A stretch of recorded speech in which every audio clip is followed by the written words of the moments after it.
All right. Well, good morning and happy Friday. Can you believe we're already in September? September 2nd to be exact. So, welcome everyone. Thank you so much for jumping on the call. And I'm super honored, super excited to have the one and only Carmenza Adams. So, Carmenza has been in the industry for maybe, I'm going to kind of be a little on the smaller scale, 20 plus years, has lived in the South Bay and has worked in numerous real estate offices such as South Bay and also up in PV. She's a rock star in her own, and she's a great negotiator. And I've been in the trenches with her in numerous transactions, and I'm just like taken back on how amazing, how professional, and more so how diligent she is in navigating transactions. So without further ado, Carmenza Adams, welcome. How are you? I'm good. Thank you so much for the opportunity. I hope that whatever I have to say today or share with you guys will be helpful and an insight of my experience will, I don't know, contribute to all of you guys listening. So thank you for the opportunity. Absolutely, Carmenza. So let's start back when. Why real estate? Why did you choose real estate as a career path?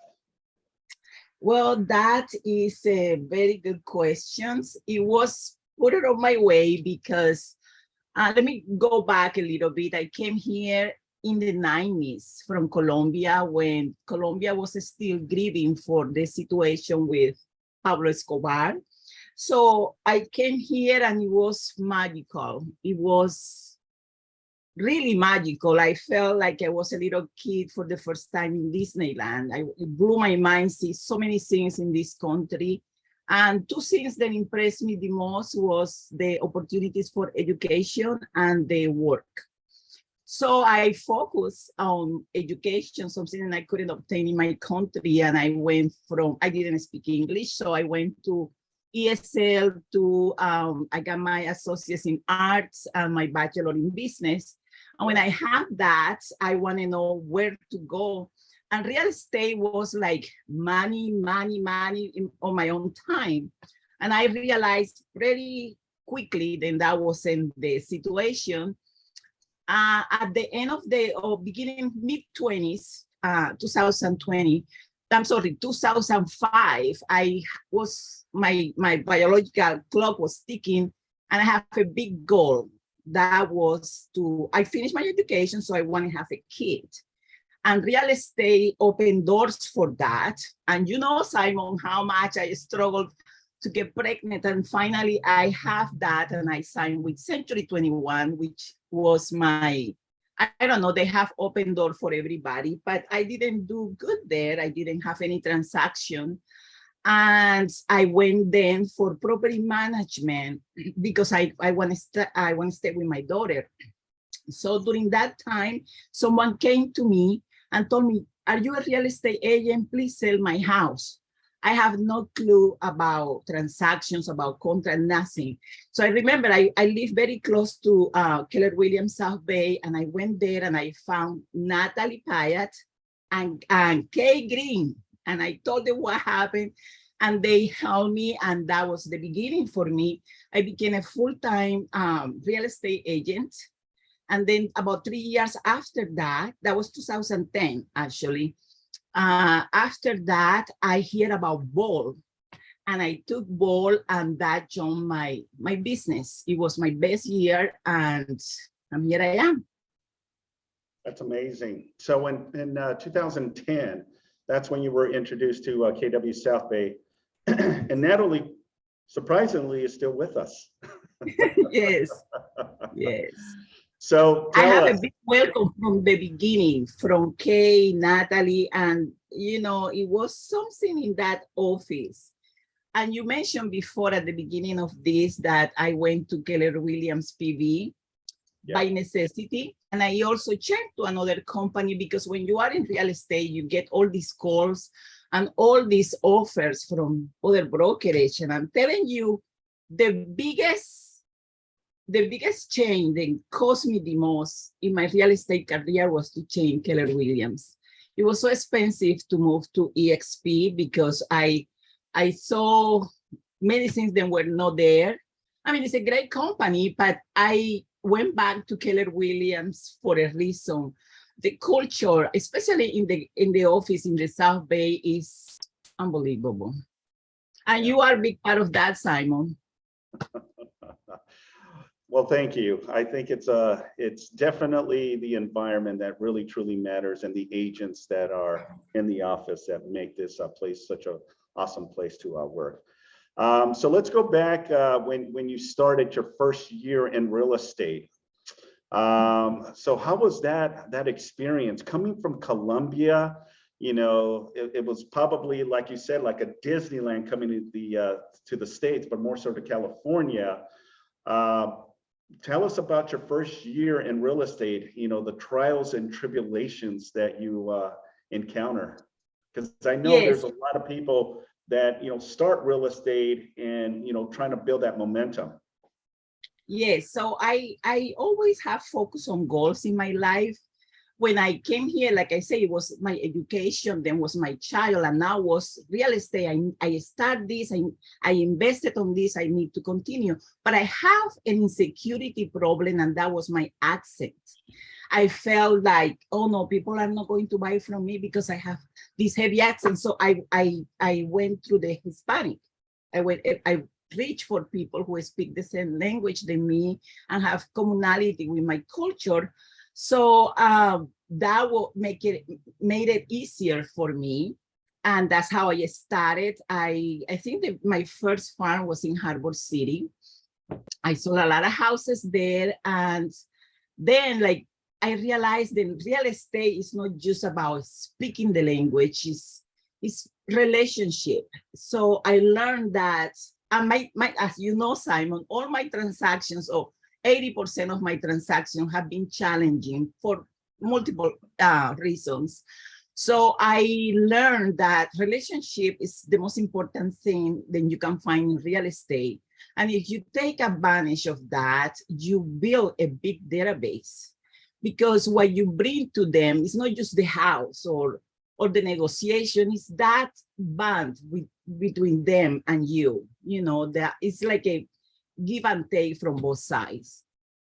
Yeah, 100%. And this is why, Carmenza, you're so resilient. Your personality, and yeah, you know, the accent can definitely put that in our own heads, but you know, somehow, some way, you were able to overcome and do what you needed to do. And this is where the end results, right, of being able to close deals left and right. So where is your main focus right now? Where do you mostly focus your business? I am all over. Most of my clients are repeat clients. I'm referrals from them, so they can be here in Los Angeles. I don't have any specific area right now, but yeah, I am all over. Okay. Where do you focus more? Buyers, more sellers, or a combination of both? Well, I do both, but obviously I focus on the listing side because you obtain more, and it's, I don't know, it's easier. You know, you get more when you are a listing agent. Then with the buyers, you have to invest more time and educate them a lot, especially in this market. Yeah, absolutely. And let's go back 2 years when 2020 happened, the pandemic. Did that impact your business? That actually help you grow your business? Tell us a little bit about 2020. Well, the pandemic, yes, affected me, not because it was a bad real estate market, but because I have health issues. So I tried not to go out too much, but I did have transactions. I think that I did a lot of education during that time. I didn't want to go and show houses. So I prepared myself. I became a broker. I did a lot of studying, and most importantly, I touched my entire database and that opened doors. I am still working with that possible listings. Amazing. Yeah. You said something right now that hit the core. You hit your database. So tell us a little bit more what you mean by hitting your database. You know, in real estate, when you start in real estate, you get so many offers and so many things, and you have command and you have market leader and you have all these things. And I learned during the pandemic that the best database is that one that you really know. So command is fabulous, but I have been 10 years with market leader and I have all my notes there. So I start reading notes from the 2014 and I came back to those notes, and you know, people kind of they feel you more when you remember then they have a baby, then the grandma died, things like that. So when I say touch my database, I read all the notes that I have for the past years and bring that back to them. Absolutely. You know, it's not the real estate sometimes, it's the personal touches, right? Remembering when they had their first child, their anniversary, a birthday, and, you know, anniversaries, sometimes even death, unfortunately, will resonate. And that's where people think of you. Yes. Yeah. Amazing. Yeah, no. It's so important. You know, because that's one of the things, Carmenza, that we always preach with the agents, you know, hit your database, you know, hit your sphere of influence, you know, the activities is what's going to lead you to those opportunities. And, you know, more so in your career, right? All the people that you have either touched, communicated, been in a transaction, or just had conversations, right, can lead to these new opportunities. You know, and one thing that I know of you, Carmenza, is you're very, very diligent in your approach of asking for business, and you're not afraid of it. And that's why you do what you do. Is, you know, the Colombian comes out of you. And Yes. that's an amazing you know, contribute of your, and you probably don't know this, but that's something that gets you out of your comfort zone, because let's be honest, let's be real, and let's be very transparent, right? Agents just don't feel comfortable prospecting, you know, trying to ask for business. And that's where you ultimately start seeing momentum, is when you're asking for those opportunities, you know. So, and now how old is your daughter now? She's 16. She's 16 16. years old. Wow. I remember Yeah, when she basically, I remember when she was yeah. small, coming into the office while you were working and you know, trying to make deals happen, and she was doing her homework. And now on social media, she's just a young lady now. It's unbelievable to see the growth in your daughter. So super happy for her. Tell us a little bit of your daughter too, because I know she's going into the music. So how's that coming along? Well, you know, to relate my daughter's situation with my real estate life, I am telling you, she's my rock. She has been always my why. I couldn't have babies. That was in a statement by the 3 doctors that saw me last time, and then I have her. And she has been a champion. She is the principal cellist for the Colburn Orchestra. She's taking composition with Los Angeles Philharmonic, and she has other 4 things going on. So my time is a lot with her. But more than that, I want to share with you guys that seeing her like achieving is like an inspiration for me. You know, we usually as parents, we try to lead our kids by example, and seeing her going like that and me getting a little bit, you know, no progressing as at her level is like a push up for me. And that's why during the pandemic, with the question that you asked me, I couldn't go out, but I have to do something. I have to keep going like my daughter. And then that's when I got my broker's license. And my you know, I always work with goals. So during the 90s, I came with the education and then the kid. And right now, my biggest goal is, and I thank God I am in the right company for that, is for me to have a team. I'm working on that for the since the pandemic. And yeah, I get a little bit side work from your question, Simon. So my daughter is my rock and my big why. Yeah, which is very important. And, you said something, you see your daughter just excelling in achieving her goals. But go back when you came to the US as well, those goals and the bucket list of things that you wanted to complete, which one of them was getting your real estate license, 2, getting an education, 3, having a child.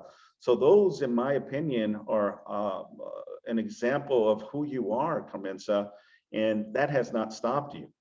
So, pandemic happened, you worked on, and, again, congratulations on having a broker's license. That takes an achievement in itself, to go through the avenue of education and getting all the curriculums out of the way, right? And then taking that state exam. What is it now, and what are we focusing in for 2023? Because September is on us already, Carmenza, and one of the things that leadership starts gearing to is the momentum, because anything and everything that we do right this minute will ultimately show up on the first quarter of 2023. So what are we doing right now to prepare for that? Yes, I am taking advantage of this market. There are so many buyers with so many options right now. I'm hitting them, all of them. I'm working on some listings, trying to find someone outside to make my calls in the Philippines. That's what I'm working right now. And you're right, September, the birth months, like I call it, September, October, November, December, are the time when we need to work the most, so we have a better year. 100%, yeah.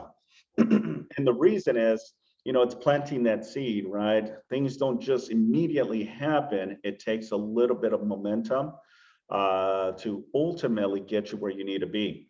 I think Kim had a question here. So what kind of marketing do you do for your business? Do you do social media? Thank you, Kim. Yes, thank you, Kim, for the question. Yes, right now I am doing Home Snap. So what they are doing is they take care of my Google. They do my advertisement once a week. They put me first on Google, and I do get a lot of calls from them. Not all of them, it's a lead and you have to work, but I am there. My daughter handles my Facebook and Instagram, and that's it. I do mostly the calls, and then I pay my daughter and other companies for social media. Okay. And how is that coming along? Are you getting leads from this? I do get a lot of leads from Google. Not that great. I get leads from Zillow. That's it. The conversion comes from my database, really, and that's why I do focus on that. I don't give it away.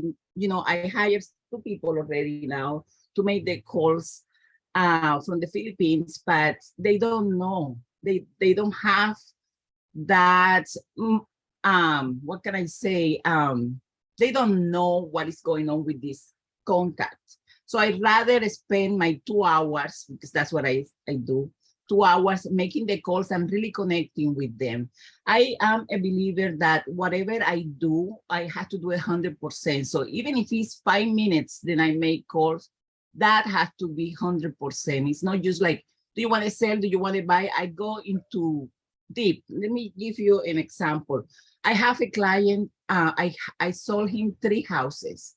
When I went to Colombia, he called me saying that he had COVID, but because of the long distance, something happened with the call. So when I came, I called him like 5 times and he never called me back. I emailed him, he never called me back. So he lived in Garden Grove. So I was worried because he has 2 small kids, single dad. So I went there and just to check on him, and he and his kids were like crying, oh, you're so this and that. So that's what I mean. It's not just making the call and asking about the next business, it's going beyond that. This person, I have 3 transactions with him, and he have given me 2 other referrals that I closed with them. Yeah, amazing. So now I want to go in deep into this conversation. This is really why I wanted to speak with you, Carmenza, is because I've been in the trenches with you when it comes to the fusing situations. You're very proactive in your engagement when it comes to transactions, and you're thinking 2 steps ahead of the game, meaning, you know, you want to avoid potential issues, right? And Yes. you already have that mindset. If something is going not the way it should be, you immediately are engaged in a conversation with me to ultimately diffuse the situation, bringing me up to speed on the scenario that's happening. But I think it's a finesse, right? I think the qualities of you know, lead prospecting activities, all that is great. You know, contact sport, right? Meaning, you know, we're constantly communicating with potential buyers, sellers. But more so once you're in the trenches of the transaction, right? That's when you roll up your sleeves, because that's when it really starts. That's the game changer, in my opinion, meaning that the deal can go through, the deal may have hiccups, or the deal can go sideways and cancel, or sometimes, you know, if there's a disagreement or issues, then that can go in a different direction that we just as real estate professionals do not want. So tell me, how did you know how to handle these type of scenarios? You know, because a lot of people stay away from it when, you know, when things get difficult. You, on the other hand, Carmenza, go into the fire, and, you know, you're a problem solver, and you're a mediator, in my opinion. So tell us a little bit about that and how that made you who you are now, Carmenza. Thank you for that question, Simon. You know, I have cried with you about my transactions sometimes, and you put it very nicely. You know, it have been hard in a lot of cases. I think many factors. First of all, I have you as a backup to hear me and support me on those difficult transactions. Secondly, I think that my beginning was in a struggle. So when you play cello, you get calluses, so you don't cut your fingers. The same thing I think happened to me. I start with difficult transactions, so now is like part of the deal, you know. And I actually, you know, when I have the easy ones, it's like, what is the other one? You know, what is the challenge on the other one? Because you learn with those ones. I think that another reason because I became a broker is because I like the things like right, you know, and with every experience that I have on the difficult transaction, this put me in a better position. And I think that we as real estate agents, we wear all kind of hats, you know, the psychologists, all that. But when you have the difficult transaction, that make you bigger as a person. You know, you can now face your internal problems, your personal problems in a easier way because of what you have going through. 100%. You know, that's where you start building your experience, in my opinion, is when real estate transactions go smooth, great, we love them, but that you don't really learn the complexity of real estate, in my opinion. It's when you have these very difficult, very problematic clients, challenges with the opposing agents, lender issues, title issues, right? Disagreements. That's where an agent shines, is the ability to navigate, wiggle through that transaction, make it a win-win for all. And that's what I see in you, Carmenza, is you look at it from all angles, from all perspectives, and you think outside the box, but more so, you're looking 2, 3, 4 steps ahead. Okay, how do I get myself out of this? And more so, but how do I close this deal? Because at the end, it's about closing the deal for your client, right? If it's the buyer, if it's the seller, it doesn't matter who it is, but closing the deals. And sometimes, we just got to let it be. And, there's going to be deals that do not close. You just got to deal with it and move on, right? Yeah, I definitely believe that your struggles make you strong and make you appreciate more the easy ones, So if we don't grow with that, then we have nothing.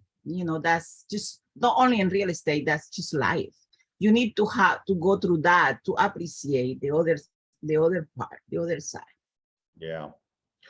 Yeah, no, you're absolutely correct on that. That's when that's where I see a lot of agents just grow, is through the frustration sometimes of real estate, and just hang in there, right? Just hang in there. We're here to support you 100%, and that's everyone, that is in the trenches, because our goal as leadership is also to pour in and navigate and help. Don't think that you're by yourself. We're all here to support you. And we're here in the trenches with you when the fire's there, right? And that's what's so awesome of what we have built in our market centers, is the ability to be there for you side by side, and helping you navigate those transactions. And that's what, again, Carmenza, why I wanted to have you as part of my guests, is because a lot of agents, want to achieve, all this opportunities and close deals left and right. But the glamour of that is, the hard work, dedication, and the foundation and the structure, right? That starts with the activities that lead to those opportunities, that lead to the transactions, that lead into closing deals, and then moving on. And then just doing that circle back again, and now going back to your clients and asking for business, as you said earlier, hitting your database and asking for business. So one last, before we close it out, Carmenza, I'll give an opportunity for anyone to ask you questions as well. But any final thought that you'd like to share with our group, Carmenza? Just do your database. Whatever time you have, just even if it's 5 people, do your database. In real estate, you're always learning. This year, I learned that I have over 1,000 people in my database, and I have to give it to the person who is making the call for me.